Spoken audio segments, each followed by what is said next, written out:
ಉದ್ಯೋಗ ಆಕಾಂಕ್ಷಿಗಳೇ ಮತ್ತು ಪೋಷಕರೇ ಮತ್ತು ಕಾಂಗ್ರೆಸ್ನ ಎಲ್ಲ ನಾಯಕರುಗಳೇ, ಬಹಳ ಹಿಂದಿನಿಂದ ಕಾಂಗ್ರೆಸ್ ಜನಪರ ಯೋಜನೆಗಳನ್ನು ನೀಡುತ್ತಾ ಬಂದಿರುತ್ತದೆ. 1947ರಲ್ಲಿ ನಮಗೆ ಸ್ವಾತಂತ್ರ್ಯ ಬಂದಾಗ ಬ್ರಿಟಿಷರು ನಮಗೆ ಬಿಟ್ಟು ಹೋದ ಭಾರತ ಬಹಳ ಬಡ ರಾಷ್ಟ್ರ. ಉದ್ಯೋಗ ಇಲ್ಲ, ಹಣ ಇಲ್ಲ, ಊಟ ಇಲ್ಲ, ಬಹಳಷ್ಟು ಕಡುಬಡತರ ಇರುವಂತ ದೇಶ ನಮ್ದು.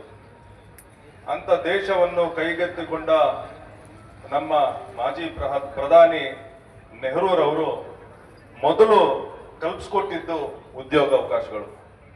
ಅವ್ರ ಕಾಲದಲ್ಲಿ ಬಹಳಷ್ಟು ಫ್ಯಾಕ್ಟರೀಸ್ ಬಂದವು, ಸರ್ಕಾರಿ ಸಂಸ್ಥೆಗಳು ಬಂದವು.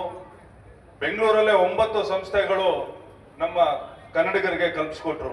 ಅದನ್ನ ನವರತ್ನಗಳು ಅಂತ ಕರಿತಾ ಇದ್ರು ಕಾರ್ಖಾನೆಗಳನ್ನ. ITI ಇರ್ಬೋದು, HL ಇರ್ಬೋದು, NGF ಇರ್ಬೋದು, BHEL, ಬೆಮೆಲ್, ಹೀಗೆ ಹಲವಾರು ಫ್ಯಾಕ್ಟರಿಗಳನ್ನ ತೆಗೆದ್ರು.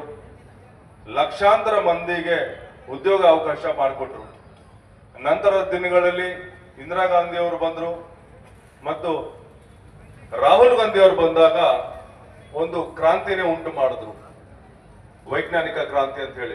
ನಿಮ್ಗೆ ಕಂಪ್ಯೂಟರ್ಸ್ ಇಂಟ್ರೊಡ್ಯೂಸ್ ಮಾಡಿದ್ರು, ಮೊಬೈಲ್ಸ್ ಇಂಟ್ರೊಡ್ಯೂಸ್ ಮಾಡಿದ್ರು.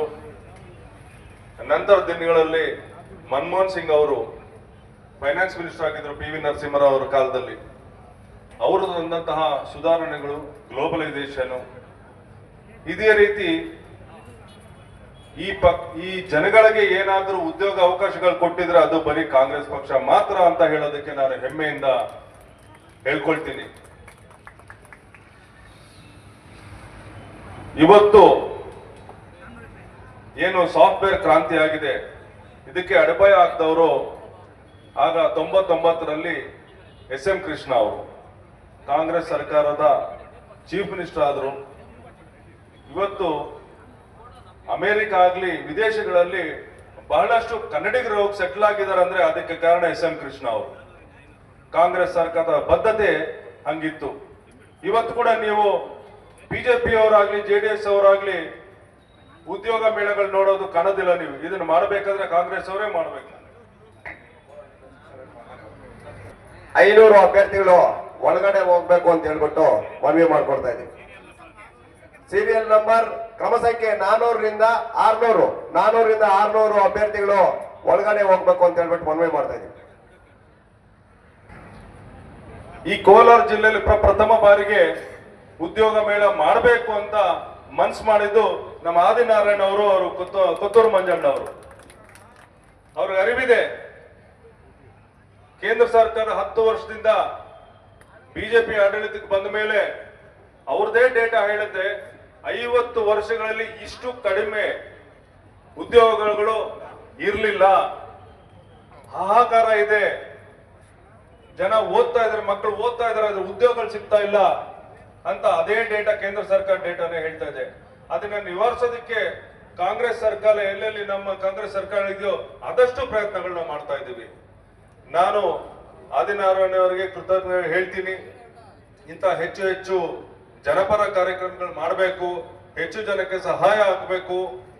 ನಿಮ್ಮಿಂದ ಒಂದಷ್ಟು ಜನ ಉದ್ಯೋಗ ಪಡ್ಕೊಂಡು ನಾಳೆ ದಿನ ನಿಮ್ಮ ಹೆಸರು ಹೇಳ್ಕೊಂಡು ಅವ್ರ ಮನೆಯಲ್ಲಿ ನೀವು ಫೋಟೋ ಇಟ್ಕೋಬೇಕು ಅಂತ ಕೆಲಸನೂ ಆಗಬೇಕಾಗಿದೆ. ಇಲ್ಲಿ ಉದ್ಯೋಗಾಂಕ್ಷಿಗಳಲ್ಲಿ ನಾನು ರಿಕ್ವೆಸ್ಟ್ ಮಾಡ್ಕೊಳ್ಳೋದೇನಂದ್ರೆ, ನಿಮ್ಗೆ ಯಾವ ಕೆಲಸ ಸಿಗುತ್ತೋ ದಯವಿಟ್ಟು ತಗೊಳ್ಳಿ. ಇದು ಪ್ರಥಮ ಹೆಜ್ಜೆ. ನಿಮ್ ಟ್ಯಾಲೆಂಟ್ ನೋಡಿ ಉದ್ಯೋಗ ಕೊಡ್ತಾರೆ. ನೀವು ಸಂಬಳ ಕಡಿಮೆ ಆಯ್ತು ಅಥವಾ ಸಾಕಾಗ್ತಾ ಇಲ್ಲ ಅಂತ ಮಾತ್ರ ಉದ್ಯೋಗ ನಿರಾಕರಣೆ ಮಾಡಬೇಡಿ. ಯಾಕಂದ್ರೆ ಬಹಳಷ್ಟು ಕಷ್ಟ ಇದೆ. ಬಹಳಷ್ಟು ಕಷ್ಟಪಟ್ಟು ಸುಮಾರು 30ಕ್ಕಿಂತ ಹೆಚ್ಚು ಕಂಪನಿಗಳಲ್ಲಿ ಸೇರಿಸಿದೀವಿ. 80 ಕಂಪನಿಗಳಲ್ಲಿ ಸೇರಿಸಿದೀವಿ. ಪ್ರತಿಯೊಬ್ಬರಿಗೂ ಉದ್ಯೋಗಾವಕಾಶ ಇದೆ. ತಾವು ಉದ್ಯೋಗ ತಗೊಂಡು ಆ ನಂತರದಲ್ಲಿ ನಿಮ್ಮ ಪ್ರತಿಭೆ ತೋರಿಸ್ಕೊಂಡು ಒಂದೊಂದೇ ಮೆಟ್ಲೇರ್ಕೊಂಡು ಹೋಗ್ಬೇಕು. ಅದಕ್ಕೆ ಬಂದಿರೋ ಉದ್ಯೋಗ ತಿರಸ್ಕಾರ ಮಾಡಬೇಡಿ. ಇದು ನಿಮ್ಗೆ ಸುವರ್ಣ ಅವಕಾಶ. ನಿಮ್ಗೆ ಗೊತ್ತಿದೆ ಉದ್ಯೋಗಗಳಿಗೆ ಎಷ್ಟು ಬರ ಇದೆ ಅಂದ್ಬಿಟ್ಟು ಈ ದೇಶದಲ್ಲಿ. ನಿಮ್ಗೆ ಇದೊಂದು ಸುವರ್ಣ ಅವಕಾಶ. ಇದನ್ನ ಉಪಯೋಗಿಸ್ಕೋಬೇಕಂತ ಹೇಳಿ ತಮ್ಮಲ್ಲಿ ಮನವಿ ಮಾಡಿಕೊಂಡು ನನಗೆ ಅವಕಾಶ ಕೊಟ್ಟ ಎಲ್ಲ ನಮ್ಮ ನಾಯಕರುಗಳಿಗೆ ನಾನು ವಂದಿಸ್ತಾ ನನ್ನ ಮಾತನ್ನು ಮುಗಿಸ್ತೀನಿ. ಧನ್ಯವಾದಗಳು. ಜೈ ಹಿಂದ್, ಜೈ ಕಾಂಗ್ರೆಸ್.